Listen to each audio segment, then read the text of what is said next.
It's fun to see all the other Justice League characters in their costumes. The work and the energy that went into the aesthetic of these costumes, it's really impressive. Just like a bat. I dig it.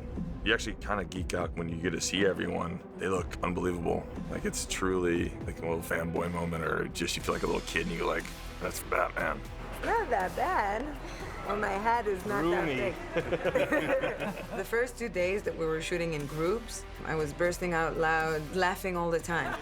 One moment, I'm being super serious, and I have the sword and the shield, and everyone are dressed so beautifully, and everyone looks so strong, just like in the comic books. And then they cut, and I look to my sides, and I'm like, what are we doing? It's like costumes, it's like Halloween. It was really, really funny, but it was awesome. It's a great experience.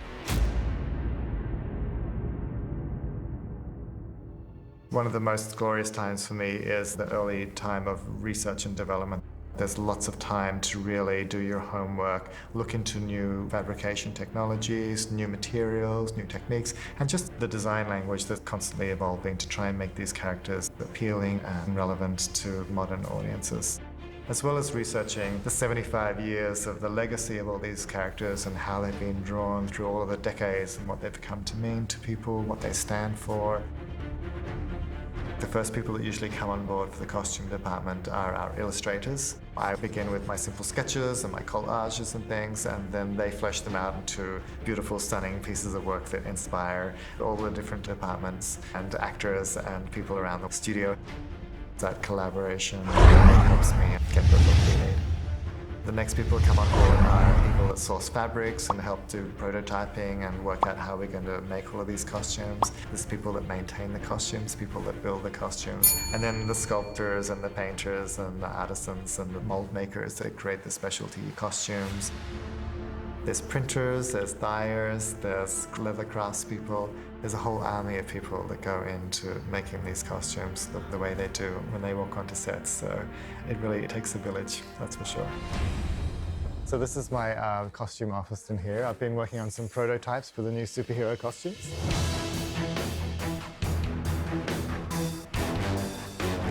This is where we have meetings with the director and show him what we've been working on and the new ideas that we're developing for the superheroes. What is this outfit? It's weird. Yeah, it's really odd. Something I wanted to pitch to you guys.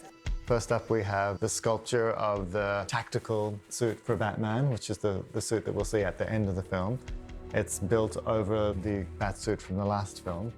And this time he has another layer of armor when he realizes that he has to really lift his game to fight with the other superheroes and overcome the alien invasion. So this is the cowl from Batman vs. Superman, and this is the new cowl that we're developing. We're trying a new material that's super flexible, and we're having a slightly different silhouette, just tweaking all of the lines to make him look super sharp.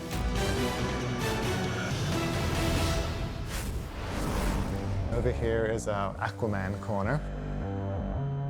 This is a scan of Jason, and in the computer we take the scan and we draw the costume over his body so we can get all the proportions right. We can play around with the shapes and make sure it all looks great. We did lots of tests here with colors, different goals. Zach really wanted the costume to feel ancient and broken down, so we're playing with that with our paintwork here.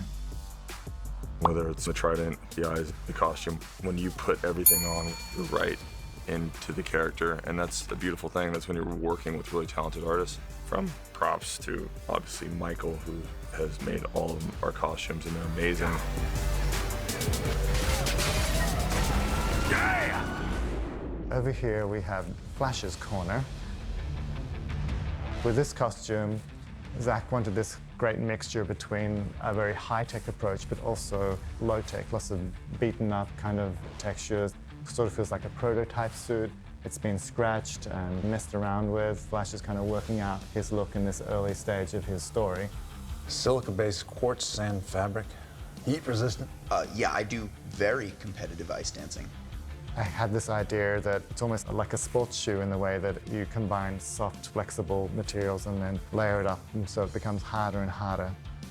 These fabrics actually started off being 2 different fabrics, and we took a neoprene, we came up with a digital pattern, and we had it laser cut into the neoprene, and then we had it fused onto this backing fabric here. And that way you have a fantastically stretchy fabric, but it also has an amazing dimensional depth to it when you stretch it across the foam. I like the idea that he's stolen a bunch of stuff from NASA. And I think he's a good-hearted person, so I think he probably left in a little pile on the floor all of the money he's made working his 3 jobs.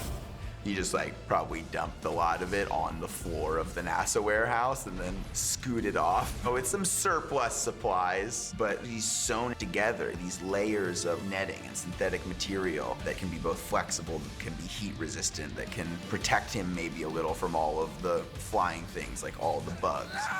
You have to imagine the nightmare of if you've ever driven fast down a highway, then you know that the Flash has bug issues. Yes! It was gross! Oh! Cyborg was another character that it was my responsibility to come up with the look for him. I worked with my concept artists to create lots of different artwork to inspire what the final look for Cyborg might be. And it's ultimately going to be a character that's created digitally in the film, but in pre-production we sort of had to work out what his look was, how he works with the look of the rest of the team. And so with him, the main thing to convey was the language of his costume is alien, it's apocalyptic. And so we wanted to avoid any fixings or any details, any technologies that seemed human and sort of known to us. And so in the computer, we created lots of different sort of fractured textures, lots of sort of impossible junctures. You want to turn it on so see if it shines through it? Yeah. Okay, I don't forget how you make the heart symbol, but that's all right. It's my heart. My costume is mine because it's pajamas. I have the CG mocap suit, and I've actually grown accustomed to it now. When I got to see everybody else in their costumes, I was jealous at first because I know I'd have to wait to see what mine looked like. Amber light on! What you see in the films is human face on the right-hand side, and the rest of the body is a sort of digital prosthetic that we've created and replaced. We've stayed as faithful as possible to Ray's performance throughout the movie, and he definitely guides it. Victor, no! Victor!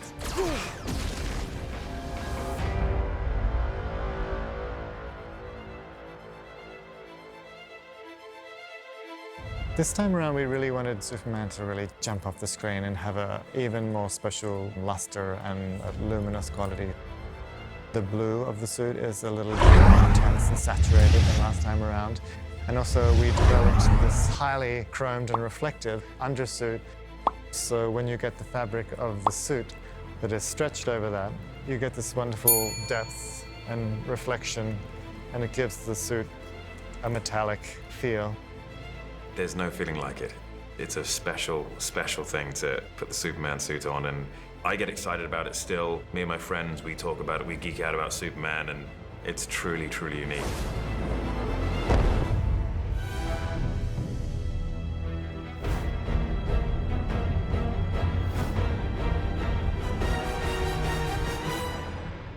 What I wanted to achieve with Wonder Woman's costume is to get a mixture of strength but also elegance. She's a legitimate warrior and a fantastic, strong fighter, but she also, the way she fights is very different from the other characters. She has a real discipline and a strength and a majesty to her way of fighting, and that extends to the whole Amazon culture.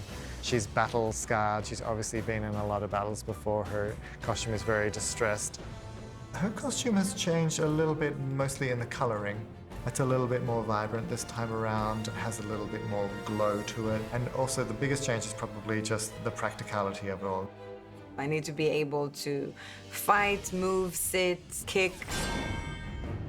We ended up having, I think, over 14 different costumes. One is softer, one is shinier, one is heavier, one is darker, one is lighter. So at the end of the day, I was as comfortable as could be in this type of costume. Oh, that's the best part of it. This film is definitely, hands down, the most epic, huge-scale film I've ever worked on. I have a great team of people that help me carry that off, putting ideas down on the table and make sure that all of the storytelling in the clothes is happening in a clear and powerful way. There's no limit to the amount of detail and love and care that we can put into these costumes, and which makes it such an exciting project for me. It's been completely a thrill.